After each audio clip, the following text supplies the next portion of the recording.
Detrás de cada bebida hay una historia.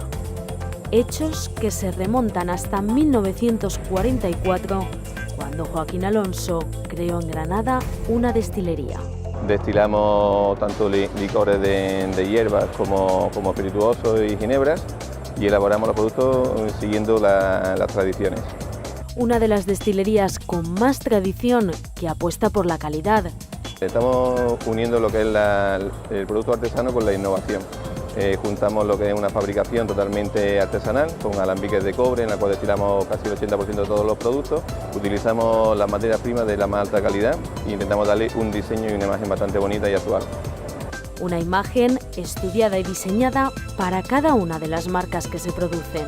Las marcas nuestras son Bruni, VK Baicolos, Baiyán, que es la que reúne toda la coctelería, y luego embotellamos marcas blancas para un montón de grandes superficies, por ejemplo Corte Inglés, que estamos elaborando sus productos y estamos presentes en 16 países. Tenemos una capacidad de unas 60.000 botellas diarias y en la actualidad están saliendo sobre 40.